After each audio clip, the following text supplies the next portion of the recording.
Toy Story 3. We have finally reached the end of my Toy Story reviews leading up to Toy Story 4, which I am seeing tomorrow. And let me tell you guys, when this movie was first announced back in 2007, this was like my most anticipated film of all time. I was so hyped for Toy Story 3. I remember back in 2007 on YahooMovies.com. You guys remember Yahoo Movies? I do, because when I was on that movie's website back in 2007 and IMDb and so many other movie websites as well, talking about Toy Story 3, hearing the story that Andy's going off to college and Woody and Buzz, right, go through daycare. Here's so many stuff about Toy Story 3. This built my excitement of the movie to see how that movie would turn out. Then, of course, the trailers came out, posters. I was all in for Toy Story 3, and I saw this movie back in 2010, opening night. And guys, let me tell you, not only is Toy Story 3 one of the best third movies in the franchise, it is one of the best trilogies of all time. Well, until we had Toy Story 4. Toy Story 3 is a perfect example of how to end a trilogy. And of course, this movie centers around Andy, who is now older. He's headed off to college. He's planning on taking his toys away from the attic, but the toys end up at Sunnyside Daycare, where at first it feels like it's a place where they belong, because he's hopeful and peaceful, all the other toys there. You see so many toys who have been donated by their owners, and it is run by a big pink stuffed teddy bear named Lasso Hugging Bear, who had the scent of strawberries.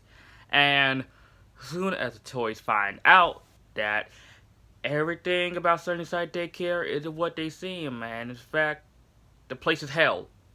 It's hell for toys, basically. And we have this awesome prison break escape film, almost at the same lines as Shawshank Redemption.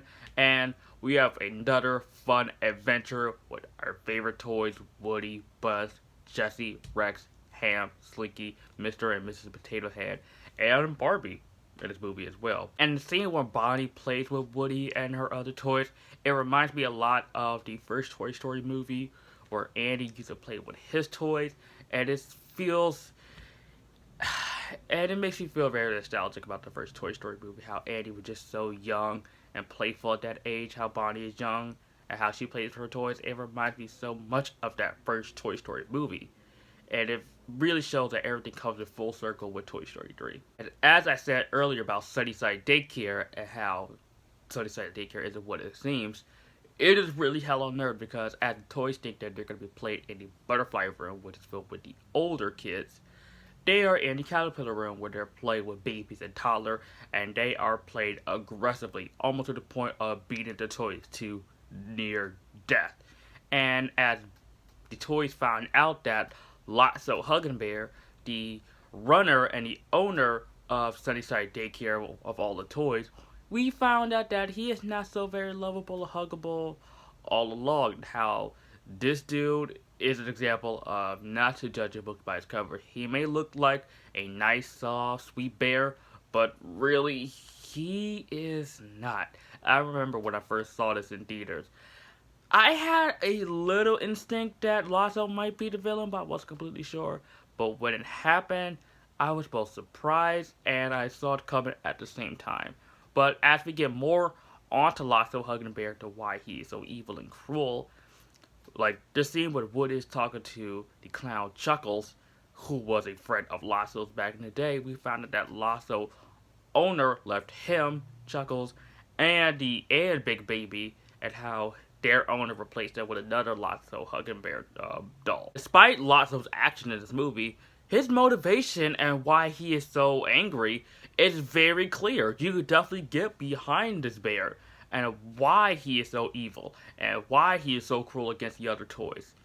It really, really shows that Pixar can make clear and complex villains, even though that it is a movie about talking toys.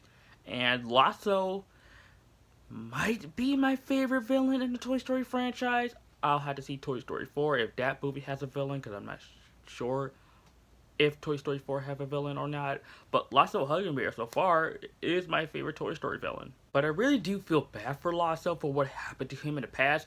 But at the same time, I'm like, Lotso, You are one evil bear for what the stuff that he did in this movie. Like, locking the toys up like they're in a prison, that's almost killing them, and they're dead towards the end of this movie, which I will get into very, very soon, because that scene I really do want to talk about. I mean, of course, it's this Toy Story, you gotta have your comedy in the Toy Story movie, especially with Ken, played by Michael Keaton. Whoever's idea was to cast Michael Keaton as Ken, perfect. Perfect. I remember seeing this back in 2010, and my 10-year-old self was just cracking up so much with every scene with Ken in it, especially with the scenes with him and Barbie, and the running gag of him being a girl's toy or not. It is hilarious. Ken is one of the highlights of Toy Story 3, and of course, the biggest highlight of Toy Story 3 is Spanish Buzz. Enough said. Pixar got to give you the feels and emotions, and having scenes that would make you cry ugly, and the scene towards the end of this movie where the toy is about to fall to the furnace. I remember seeing that scene in 2010, and let me tell you, I was like an emotional wreck back then. Watching that scene last night, I was still like on the edge of my seat. I was like, no, Woody and Buzz, don't die, don't die, don't die. And I know they weren't gonna die, but every time I watch that scene, it gets me. It really does, because watching these characters for years and loving these characters and seeing them about to experience death, near death, I was getting very stressful. But a good thing, of course, the aliens saved them. That Clyde loved them so much. The scene in Toy Story 3 that definitely made me ugly cry, especially watching the scene last night, was that Andy gave his toys, Woody, Buzz, and the gang, up to Bonnie, and it, in between Toy Story 3 and, of course, Toy Story 2 and Toy Story 3, in between those two movies, I grew up. From being a little toddler, from watching Toy Story movies, the first two, and of course the Star Command Buzz Lightyear TV show, and watching Toy Story 3, and just seeing Andy, who is now older, going off to college, and giving his toys away, passing the toys off to Bonnie, and having her taking care of them, and her being a new owner. It got me. It got me. It really did. Especially with me now, going off to college in a few months. It cut me deep. It cut me real deep. And it shows that Andy is now... It shows that, really, it's okay to move on. But it's also good to not forget about your childhood and how much fun you had with those toys. And that's what I got from Toy Story 3. Really. Because that scene alone, and even though we have Toy Story 4 coming out tomorrow, or tonight, or whatever, however you're seeing it, this was just a perfect end to a chapter, to a saga, to a film series of films, to where both movies, from Toy Story 1, to Toy Story 2, to Toy Story 3, all these movies are perfect. All these films.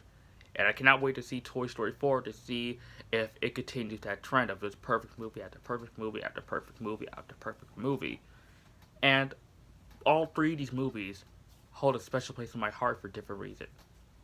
Toy Story being the first computer animated movie to ever be released in cinema, and how much of an impact that made in Hollywood and cinema. Toy Story 2 being the first Toy Story movie I ever saw, and Toy Story 3 being the first Toy Story movie I ever saw in theaters. And having to end that saga with Andy being the owner of Woody and the gang and Buzz. Really, like, I felt like the emotional weight. I did.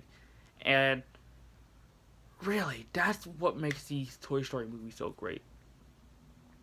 Not only are these movies for young kids, of course, but these movies are also for adults to learn as well.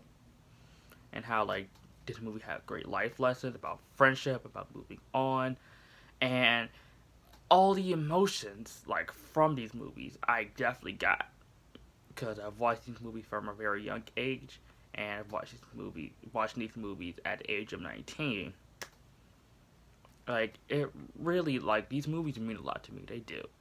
And I wish I would have talked about these movies earlier on my channel from the beginning, but I feel like it's the perfect time now to talk about these movies. Because, yeah, everybody grows up, everybody has to go to college, get a job, get married, family, kids, or whatever. But always good to remember your childhood as well. And remember the toys you had when you were younger, and your favorite doll, your favorite action figure. It's always good to reminisce on your youth. And really, Toy Story 3 is that movie where it's like, it's a closing, it's an end of an era, and it's a closing chapter, and it leads into a new beginning, which is Toy Story 4. So Toy Story 3, perfect ending to a perfect trilogy. And with that being said, Toy Story 3 definitely gets an A plus.